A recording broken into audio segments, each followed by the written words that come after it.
and I'm Gaston Rosato. This is Season 7, Episode 10.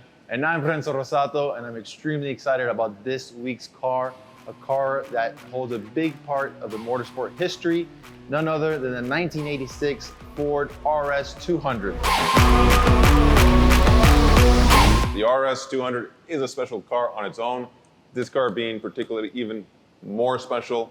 In this episode, we're going to talk about some of those details and history of the RS 200. But first, if you're new to the channel, please go back to our archive. Hundreds of videos of cars as exclusive as this. That's right. Hit that subscribe button. Renzo, you and I, let's go for the drive. Let's get on the road. All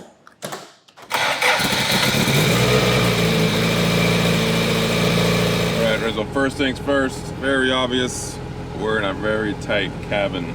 So this is a fixed bucket seat, very aggressive bucket seat. It's tight. And you can only go back and forward. Also, I want to note that, there's a very strict cold start procedure reminding us right here with this big sticker right on the windshield. I love it. And it ends with failure to observe correct procedure may result in expensive engine damage. So we followed this procedure. The car is nice and warmed up. We are all up to temperature on the oil, on the water. We have fuel pressure, water pressure. Battery is in the green.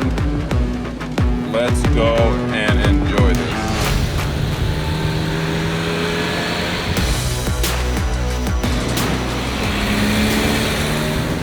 It is an 80s car, turbocharged, infamous for lagging. Oh yeah. City driving like this isn't going to be the most rewarding drive, but we'll see if we can open up the throttle in just a little bit to get that Group B push.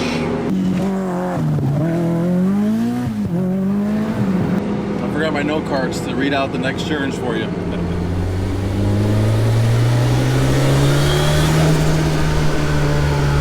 Right there, we just hit the 4,500 RPM, and you start to understand what this thing is all about. And so that turbo gauge just boosts up, and it comes to life. It puts you in a really good place. It's a quite, we didn't even step on it, but it became alive. You felt it. You felt it. It's important to note that this red steering wheel and the red buckets are factory. The red mirror, no, it's not factory. It is the original mirror under previous ownership. It was painted red. I kind of like it, to be honest. It's a cool little distinctive feature. Yeah. Very short wheelbase, allows for a very tight turn radius. Oh yeah.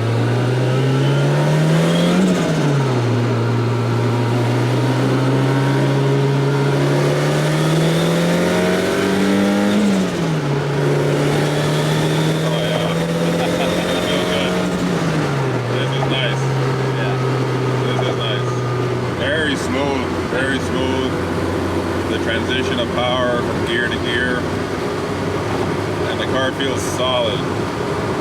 I enjoy that turbo lag. Oh yeah, absolutely. Just the way it surges through.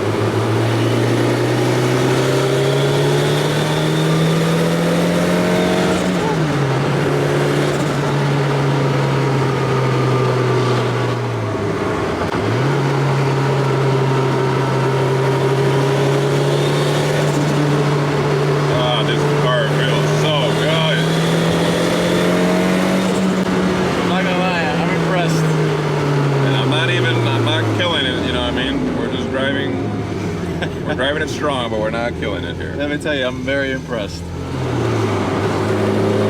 redlines at 8,500 RPM, and these pulls that we've been doing have not surpassed 6,000. No, we're not redlining it, not even close to it.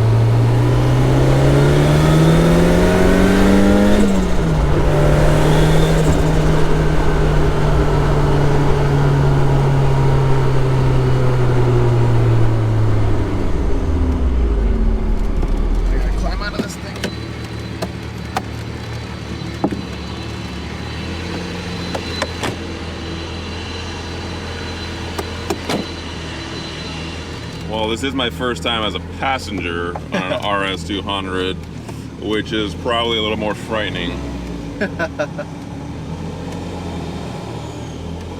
Yeah, these pedals are pretty tight. Yeah.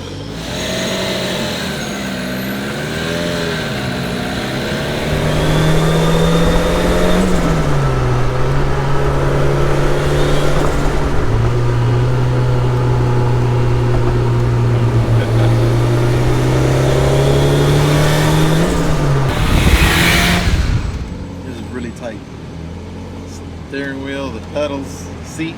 Well, we got this massive tub right here in the middle, which obviously houses the transmission. Although it's a mid-mounted engine, transmission's up front. That, of course, was done to help balance the car for weight distribution purposes.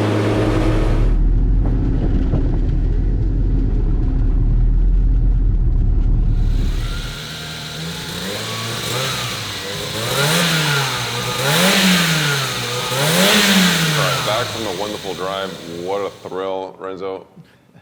The car behaves so well. It does. I want to just kind of emphasize on the fact that we're in Miami summertime, you know, urban driving, if you will. Right. You know, we kept an eye on those gauges the whole time, everything in the green throughout probably, what, a 20-minute drive in total. So very pleased in how the car is behaving. And this one in particular is such a low mile example. Yeah. Perhaps the lowest mile example RS200 in the world.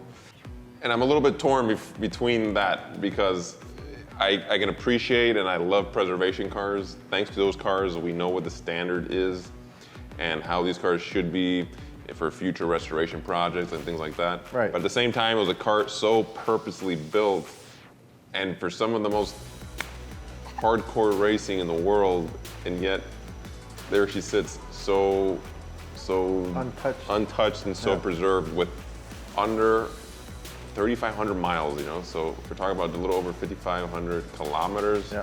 It's truly something to admire. It's impressive. And I want to go into a little bit of the birth of the RS200. Yeah. And I think it's important. I don't mean to cut you off because I'm probably guilty of this in the past, but I'll never use it again. I hate the saying, if you know, you know. Because if you don't know, you deserve to know. Yeah. It's an amazing history. And that's true for all amazing cars. Exactly. So continue. As we mentioned in the cars, homologated car 200 were produced so it can classify for the Group B. And Ford had started with a previous project to classify for Group B, which is to be a turbocharged rear-wheel drive car known as the RS 1700T. Now that project didn't go as planned. It was a failed project, and instead of writing it off as a loss or just scratching it off completely, they kind of flipped the script and they went with an all-wheel drive car and a mid-engine placed turbocharged 1.8 cylinder car, which is the RS200. It's funny because the RS200 actually shares some parts with the Sierra. Yeah, and that makes sense. Yeah. Because they had to make this car from scratch, right? Which, by the way, Tony Southgate, F1 designer, developed the chassis for the car. Exactly. There's a lot of research development, a lot of resource. Exactly. They had to produce the best power plant, the best drivetrain, and you know, taking parts from the Sierra made sense. So the doors are the Sierra doors. They're a little bit chopped. They're a little modified to fit. Right. So is the windshield. You're going to see Sierra components as far as the buttons and the real taillights and and things like that. And so that was obviously saving cost. That's what that was all about at the time. The body was designed, Italian design, right? Carrozzeria Ghia. And the bodies were actually made by the Reliant Motor Company in England. Well, the cars were manufactured there. They were manufactured there because they had the experience of working with fiberglass. Right. As we know, this body is mainly composed of the plastic fiberglass, obviously to save weight. And we mentioned it in the car. It's a rear mid-engine car with the transmission placed in the front. Yeah, you got that big tunnel. Exactly, it's a big tunnel. So now the power goes to the front wheels first, then goes back into the rear wheels, making it actually a very complex drivetrain. and made it a very, very well-balanced car. It was probably known for being one of the most balanced cars out there. And when it came to the racing history of the car, it really didn't have the most amazing pedigree, right?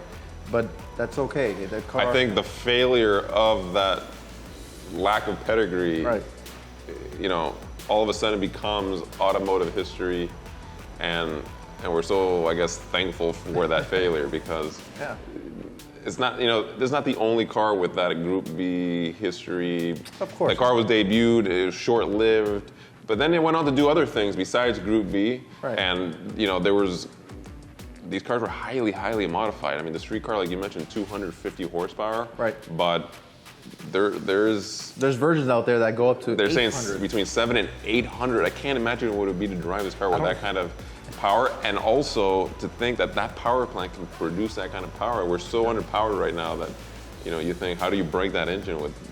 Exactly. Yeah. It's that's astonishing to think that that thing can have that much horsepower in it.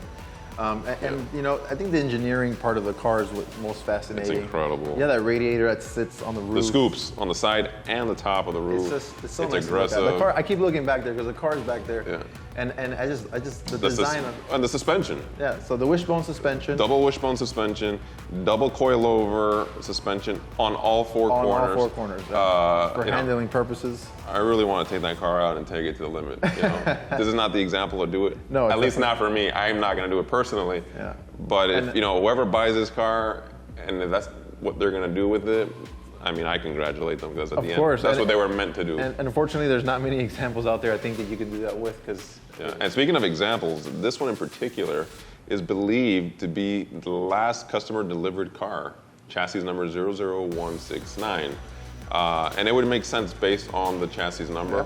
Yeah. And it's also reported that the car left the factory in England in August of 1994, so very late delivery for whatever reason. Wow. Went to the first owner here in the United States, in Michigan, and then stayed very long-term ownership, and then it changed hands twice more after that. But basically, the biggest part of its life had been one single owner, and that makes sense why the mileage.